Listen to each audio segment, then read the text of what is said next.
देखिए, वीडियो को अंत तक देखिए। वीडियो पसंद है तो चैनल को सब्सक्राइब करिए, लाइक करिए और अपने दोस्तों के साथ शेयर करिए। चलिए चलते हम अपने आज के पहले क्वेश्चन पर। चंगपा जनजाति कहाँ पाई जाती है? तो इसका उत्तर है लद्दाख। चंगपा जनजाति कहाँ पाई जाती है? ये पाई जाती है लद्दाख में। चलते हम अपने दूसरे प्रश्न पे। आज के सेशन का हमारा दूसरा प्रश्न है, ECCE का फुल फॉर्म क्या है? ECCE का फुल फॉर्म क्या है? उत्तर दीजिए। Early childhood care and education ECCE का फुल फॉर्म है। इनमें से कौन सिंधु घाटी की सभ्यता नहीं है? तो पाटलिपुत्र सिंधु घाटी की सभ्यता नहीं है। फ्लिम्सी का सिनोनिम बताइए। फ्लिम्सी का सिनोनिम तो ये होता है फिबल। सिनोनिम तो बहुत सारे होते हैं, तो आप लोग इसको देख लीजिए एक बार, और चाहे तो और भी याद कर सकते हैं। चलते हम अपने सेशन के 5वें नंबर के प्रश्न पे। हमारा 5वां नंबर का प्रश्न है, काला पानी का साहित्य अकादमी पुरस्कार किसको मिला है? तो ये मिला है, तमिल लेखक हैं M राजेंद्रन। इनको काला पानी का साहित्य अकादमी पुरस्कार मिला है। चलते हम अपने आज के सेशन के 6वें नंबर के प्रश्न पे। हमारा 6 नंबर का प्रश्न है, फर्स्ट जनरेशन कंप्यूटर में किसका इस्तेमाल होता था? तो ये होता था वैक्यूम ट्यूब का। किसका इस्तेमाल होता था? वैक्यूम ट्यूब का इस्तेमाल होता था। चलते हम अपने आज के वीडियो के 7वें नंबर के प्रश्न पे। Full form of NEP। NEP का फुल फॉर्म क्या है? तो ये है नेशनल एजुकेशन पॉलिसी। ये NEP का फुल फॉर्म है। चलते हम अपने आज के सेशन के 8वें नंबर के प्रश्न पे। हमारा 8वां नंबर का प्रश्न है, वर्ल्ड सोशल फोरम का गठन कब हुआ? तो ये हुआ था जनवरी 2001 में वर्ल्ड सोशल फोरम का गठन हुआ था। चलते हम अपने 9वें नंबर के प्रश्न पे। NCF implemented by. NCF implemented by, तो इसका आंसर है NCERT। इसका आंसर है। चलते हम अपने आज के 10वें नंबर के प्रश्न पे। सरस्वती पुरस्कार 2021 किसे मिला? तो ये मिला था रामदरस मिश्रा को सरस्वती पुरस्कार 2021। चलते हम अपने सेशन के 11वें नंबर के प्रश्न पे। देवेंद्र का संधि विच्छेद बताइए। तो देवेंद्र का संधि विच्छेद क्या होगा? इसका उत्तर है देव प्लस इंद्र। ये देवेंद्र का संधि विच्छेद है। और इसमें कौन सी संधि है? तो इसमें गुण संधि है। चलते हम अपने सेशन के 12वें नंबर के प्रश्न पे। नेशनल इंस्टीट्यूट ऑफ माउंटेनियरिंग कहाँ है? तो इसका उत्तर दीजिए। इसका उत्तर है उत्तरकाशी में। इसका उत्तर है उत्तर प्रदेश के उत्तरकाशी में। चलते हम अपने आज के सेशन के 13वें नंबर के प्रश्न पे। EPROM का फुल फॉर्म। EPROM का फुल फॉर्म क्या है? तो ये है erasable programmable read only memory. ये EPROM का फुल फॉर्म है। चलते हम अपने 14वें नंबर के प्रश्न पे। NCC डे कब सेलिब्रेट किया जाता है? तो इसका उत्तर है 27 नवंबर को NCC डे सेलिब्रेट किया जाता है। 15वां प्रश्न है, पक्षी का पर्यायवाची नहीं है। तो ये प्रश्न है और इसका देखिए उत्तर बता रहे हैं हम। खग, विहग, द्विज, चिड़िया, विहंग, परिंदा, ये सभी पक्षी के पर्यायवाची हैं। तो एग्जाम में ये सभी दे सकता है और इसमें एक गलत ऑप्शन में होगा जो इसमें से नहीं होगा, तो वो आप लोग को ट्रिक करना है। चलते हम अपने सेशन के 16वें नंबर के प्रश्न पे। NEP 2020 में स्कूल का फॉर्मेट क्या है? NEP 2020 में स्कूल का फॉर्मेट क्या है? तो ये है 5+3+3+4। ये मोस्ट इम्पॉर्टेंट क्वेश्चन है क्योंकि ये हर दिन के किसी न किसी शिफ्ट की परीक्षा में ये प्रश्न पूछा गया है। इसीलिए इस प्रश्न को आप बहुत ध्यान से देखिए और इसको एकदम माइंड में सेट कर लीजिए। चलते हम अपने सेशन के 17वें नंबर के प्रश्न पे। RTE 2009 कब लागू हुआ था? तो इसका उत्तर है 1 अप्रैल 2010 को RTE 2009 लागू हुआ था। हमारे सेशन का 18 नंबर का प्रश्न है, मनोदर्पण पहल का शुभारंभ कब हुआ? मनोदर्पण पहल का शुभारंभ कब हुआ? तो ये हुआ था जुलाई 2020 में मनोदर्पण पहल का शुभारंभ। लोगों ने कहा बॉक्सिंग लड़कियों की बस की बात नहीं, तो मैंने बोला top women boxers in the world. Here are some top women boxers. Family ने कहा आसपास के रिश्तेदार। मैंने बोला ओके गूगल, आसपास के बॉक्सिंग रिंग्स। ये रही पास की बॉक्सिंग रिंग। बोलने से सब होगा। चलते हैं हम 19 नंबर के प्रश्न पे। ओजोन परत पाई जाती है। ये ईवीएस का बहुत ही इंपॉर्टेंट प्रश्न है। ये कभी ना कभी कहीं ना कहीं किसी ना किसी परीक्षा में पूछ लिया जाता है। तो चलते हैं इसका आंसर देखते हैं। स्ट्रेटोस्फीयर समताप मंडल, इसी को हिंदी में बोलते हैं। इसमें ओजोन परत पाई जाती है और कभी कभी पूछ लेता है ओजोन परत मापने की इकाई क्या है, तो वो है डाप्सन। ओजोन परत की मोटाई को हम डाप्सन में मापते हैं। और ओजोन दिवस कब मनाया जाता है, तो ये आप लोग कमेंट बॉक्स में कमेंट करिए। और ओजोन का कभी कभी फॉर्मूला पूछ लिया जाता है, तो ये होता है O3। चलते हैं हम अपने सेशन के 20वें नंबर के प्रश्न पे। हमारा आज के सेशन का 20 नंबर का प्रश्न है मुर्गा का पर्यायवाची है। तो ये देखिए मुर्गे का पर्यायवाची है तमचुक, अरुण शिखा, कुक्कुट आदि, ये पर्यायवाची हैं। सेशन का हमारा 21 नंबर का प्रश्न है एनईपी 2020 में किस पर जोर दिया गया है, तो इसका आंसर है बहुभाषावाद शैक्षिक परिणामों में सुधार पर जोर देती है। चलते हैं अपने सेशन के 22 नंबर के प्रश्न पे। बीसीसीआई के वर्तमान अध्यक्ष कौन बने हैं, तो ये बने हैं रोजर बिन्नी, ये बीसीसीआई के वर्तमान अध्यक्ष बने हैं। 23 नंबर का प्रश्न है लिटरेसी का सिनोनिम क्या है, तो लिटरेसी का सिनोनिम है एजुकेशन। ये जो है ये लिटरेसी का सिनोनिम है। चलते हम अपने सेशन के 24 नंबर के प्रश्न पे। 5 अंकों की सबसे बड़ी संख्या जो 64 से विभाज्य है, तो इसको आप लोग देख लीजिए 99968। ये 5 अंकों की सबसे बड़ी संख्या है जो 64 से विभाज्य है। आज का हमारा 25 नंबर का प्रश्न है डोंगरी भाषा का साहित्य अकादमी पुरस्कार किसे मिला है, तो ये मिला है बीना गुप्ता जी को डोंगरी भाषा का साहित्य अकादमी पुरस्कार। प्रश्न नंबर 26 है सोशलाइजेशन की प्राइमरी एजेंसी क्या है, तो समाजीकरण की प्राथमिक जो एजेंसी है ये है फैमिली, परिवार जो है सोशलाइजेशन की प्राइमरी एजेंसी है। हमारे सेशन का 27 नंबर का प्रश्न है आईटीई 2009 के अनुसार शिक्षकों को प्रत्येक सप्ताह कितने घंटे कार्य करने हैं, तो ये भी मोस्ट इम्पोर्टेंट क्वेश्चन है और ये भी परीक्षाओं में बार बार रिपीट हुआ है, तो इसको आप ध्यान से देख लीजिए। 28 नंबर का प्रश्न है film personality of the year किसे मिला है, तो ये मिला है एक्टर चिरंजीवी को, ये film personality of the year मिला है। चलते हम अपने आज के सेशन के 29 नंबर के प्रश्न पे। मिरेकुलस का सिनोनिम बताइए, तो मिरेकुलस का सिनोनिम है अमेजिंग, ऑसम, आउटस्टैंडिंग, ईटीसी, ये सभी मिरेकुलस के सिनोनिम है। चलते हम अपने आज के सेशन के 30 नंबर के प्रश्न पे। पेड़ से पत्ते गिरे में कारक है, तो इसका उत्तर है आपादान कारक इसमें है। चलते हैं हम अपने 31 नंबर के प्रश्न पे। भोजन जिसे तत्काल ऊर्जा मिलती है, तो इसका उत्तर है कार्बोहाइड्रेट्स। कार्बोहाइड्रेट्स इससे तत्काल ही ऊर्जा मिलती है। फूलों की घाटी कहाँ है, फूलों की घाटी कहाँ है, वैली ऑफ फ्लावर्स, ये है उत्तराखंड में। फूलों की घाटी है उत्तराखंड में, ये भी मोस्ट इम्पोर्टेंट क्वेश्चन है। चलते हैं हम अपने 33 नंबर के प्रश्न पे। बादल का पर्यायवाची क्या है, तो ये है उत्तर है इसका मेघ, वारिधर, मेघ, अभ्रधर आदि, ये सभी जो है ये है बादल के पर्यायवाची। इसको आप लोग देख लीजिए। 34 नंबर का प्रश्न है सूर्य का पर्यायवाची क्या है, तो उत्तर है इसका रवि, दिनकर, दिवाकर, भास्कर इत्यादि, ये जो है ये सभी सूर्य के पर्यायवाची हैं। आज के सेशन का हमारा 35 नंबर का प्रश्न है, इसको आप लोग देख लीजिए। इसको हिंदी में लिखना था, इसको पूछा गया था, तो 99,909 ये इसका आंसर है। ठीक है। आज के सेशन का हमारा 36 नंबर का प्रश्न है पिन कोड कितने अंकों का होता है, तो ये तो काफी इजी क्वेश्चन था। पिन कोड कितने अंकों का होता है, तो ये आपने सही किया होगा, ये होता है 6 अंकों का। इसको आप लोग याद रखिए।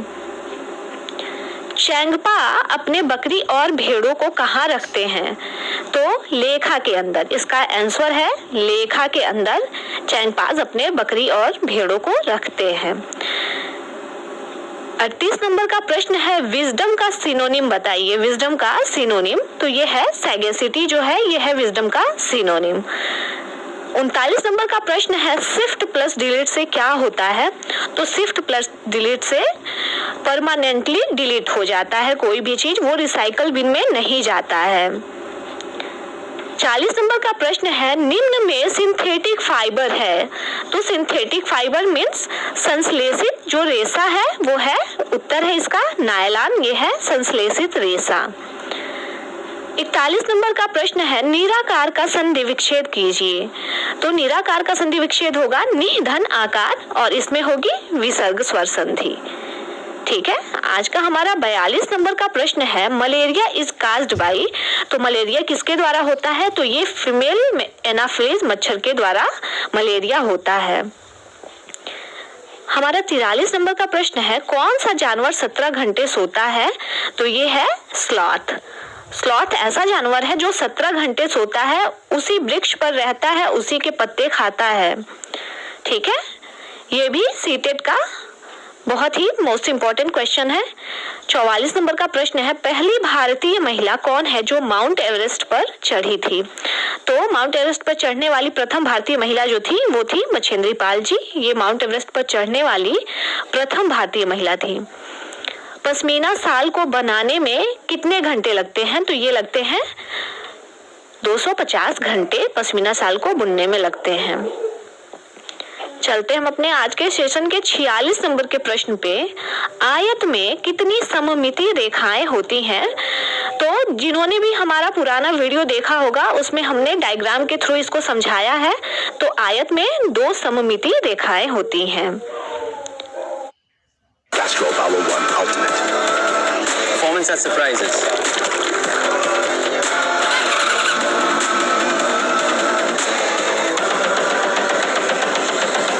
Castrol Power 1 Ultimate.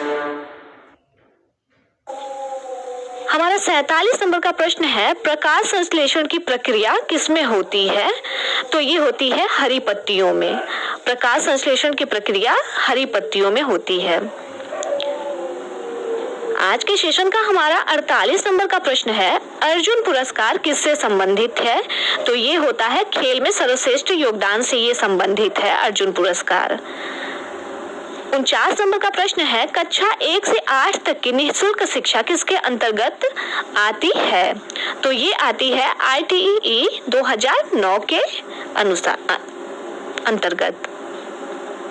50 नंबर का प्रश्न है RPWD एक्ट में किस आयु तक के बच्चों के लिए शिक्षा की व्यवस्था है। तो ये है 6 to 18, 6 से 18 वर्ष के बच्चों के लिए इसमें शिक्षा की व्यवस्था है। 51 नंबर का प्रश्न है क्वालिटी ऑफ स्कूल लीडर। तो ये देखिए इसका उत्तर है केयरिंग, ऑनेस्ट, सपोर्टिव, मोटिवेट। तो ये एक अच्छे स्कूल लीडर की क्वालिटी है, आप लोग देख लें। 52 नंबर का प्रश्न है तरुण भारत संघ किससे संबंधित है। तो ये संबंधित है वाटर कंजर्वेशन से, जल संरक्षण से। 53 नंबर का प्रश्न है IET 2009 के अनुसार 1 से 5 के लिए शिक्षक छात्र अनुपात क्या है।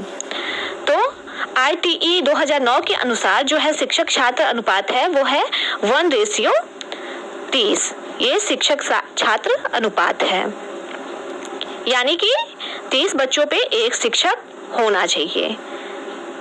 54 नंबर का प्रश्न है एंटोनिम ऑफ विजिलेंट। विजिलेंट का एंटोनिम बताना है। तो ये देखिए केयरलेस, इग्नोरेंट, ये विजिलेंट का सिनोनिम है, एंटोनिम है, सॉरी। 55 नंबर का प्रश्न है सिनोनिम ऑफ रेप्यूटेशन। तो सिनोनिम बताना था रेप्यूटेशन का, तो ये होगा ऑनर, फेम, कैरेक्टर। 56 नंबर का प्रश्न है निम्न में से इनपुट आउटपुट डिवाइस दोनों है। तो वो है टच पैड या टच स्क्रीन। ये इनपुट आउटपुट डिवाइस दोनों है। 57 नंबर का प्रश्न है राख की रस्सी किस विधा की रचना है। तो ये लोक कथा विधा की रचना है राख की रस्सी। 58 नंबर का प्रश्न है, खेलो इंडिया यूथ गेम 2022 में कौन सा राज्य पहले स्थान पर रहा? तो खेलो इंडिया यूथ गेम में 2022 में महाराष्ट्र जो था ये पहले स्थान पे था और ये 140 मेडल के साथ पहले स्थान पर था। हो सकता है आपसे मेडल भी पूछ ले, कितने मेडल कुल मिले। 59 नंबर का प्रश्न है, 1947 का रोमन अंक 1947 को रोमन में कैसे लिखेंगे? तो ये आप लोग देखिए, 1947 को रोमन में लिखेंगे MCM XL7, ये रोमन अंक है 1947 का। 57 नंबर आज के सेशन का हमारा 60 नंबर का प्रश्न है, full form of TLM। TLM का फुल फॉर्म बताइए। तो ये है टीचिंग लर्निंग मटेरियल, ये जो है ये TLM का फुल फॉर्म है। 61 नंबर का प्रश्न है, 26 नवंबर को कौन सा डे नहीं होता है? तो ये देखिए आप लोग, मिल्क डे भी होता है 26 नवंबर को, कॉन्स्टिट्यूशन डे भी होता है, एनवायरमेंट डे भी होता है। तो ठीक है, इसको आप लोग ध्यान रखिए। और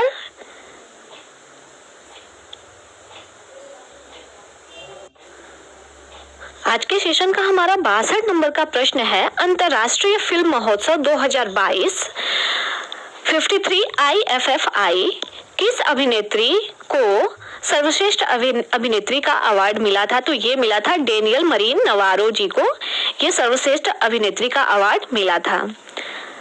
क्वेश्चन नंबर 63 है, FLN को किस वर्ष तक प्राप्त करने का लक्ष्य है? तो ये है 2026-2027 तक FLN को प्राप्त करने का लक्ष्य है। 64 नंबर का प्रश्न है, जलोढ़ मिट्टी कितने प्रकार की होती है? तो ये होती है 2 प्रकार की, बांगर और खादर। ये है जलोढ़ मिट्टी के टाइप। 65 नंबर का प्रश्न है, परख क्या है? तो देखिए परख है, ये इसका फुल फॉर्म नीचे लिखा हुआ है, performance assessment review and analysis of knowledge holistic development. ये है परख का फुल फॉर्म, इसको आप लोग ध्यान में रखिए। मित्र का पर्यायवाची नहीं है, तो इसमें पूछा है मित्र का पर्यायवाची नहीं है, तो इसमें ऑप्शन में जो आंसर में लिखा हुआ है ये सभी तो मित्र के पर्यायवाची हैं। तो अब आप लोग देख लीजिए, जो ऑप्शन में इसमें से न रहे उसको आप लोग टिक करिए। तो दोस्त, साथी, सखा, सहचर, ये सभी मित्र के पर्यायवाची हैं। किस डेटा का उपयोग हम कहीं से भी कर सकते हैं? तो ये होता है cloud storage. Cloud storage data का उपयोग हम कहीं से भी कर सकते हैं। 68 नंबर का प्रश्न है, सार्जेंट योजना कब आया था? तो ये आया था 1944 में। सार्जेंट योजना 1944 में आया था। स्त्री का पर्यायवाची बताइए। स्त्री का पर्यायवाची बताइए। तो औरत, वनिता, महिला, ये सभी स्त्री के पर्यायवाची हैं। 70 नंबर का प्रश्न है, कर्नाटक में प्याज के बीज को छिड़कने के लिए किसान किसका प्रयोग करते हैं? तो ये करते हैं कुरीगे का प्रयोग। किसान प्याज के बीज को छिड़कने के लिए करते हैं इसका प्रयोग। आज के सेशन का हमारा 71 नंबर का प्रश्न है, 5 अंकों की वह संख्या जो 535 से विभाज्य है? तो वो है 99,510। ये वो संख्या है 5 अंकों की जो 535 से विभाज्य है। फिनेटिकल का सिनोनिम बताइए। फिनेटिकल का सिनोनिम तो ये है एक्सट्रीमिस्ट। ये जो है ये फिनेटिकल का सिनोनिम है। पीताम्बर में समास है, तो देखिए इसमें बहुब्रीहि समास है। पीताम्बर मीन्स पीला है अंबर जिसका, तो ये तीसरे की तरफ इशारा कर रहा है, तो इसीलिए इसमें बहुब्रीहि समास है। 74 नंबर का प्रश्न है, माँ की बेबसी के रचनाकार हैं? तो ये हैं कुंवर नारायण जी, ये माँ की बेबसी के रचनाकार हैं। विद्यालय का संधि विच्छेद बताइए। तो विद्यालय का संधि विच्छेद होगा विद्या धन आलय, ये होगा विद्यालय का संधि विच्छेद। Full form of email. Email का फुल फॉर्म बताना है, तो इलेक्ट्रॉनिक मेल जो है ये ईमेल का फुल फॉर्म है। नटराज कौन से भगवान से संबंधित है? तो ये संबंधित है शिव भगवान से। नटराज किस भगवान से संबंधित है? तो शिव से। खाली फ्रेश नाही, मैक्स फ्रेश, नाही का मैक्स फ्रेश चारकोल। हमारा 78 नंबर का प्रश्न है, दूध को दही में कौन बदलता है? तो देखिए लैक्टोबैसिलस जो एक बैक्टीरिया है, ये एक प्रोसेस होता है फर्मेंटेशन, जिसके थ्रू कर्ड दूध को दही में बदला जाता है। चलते हैं अपने सेशन के 79 नंबर के प्रश्न पे। हमारा सेशन का 79 नंबर का प्रश्न है, वाष्पीकरण के क्या कारण है? तो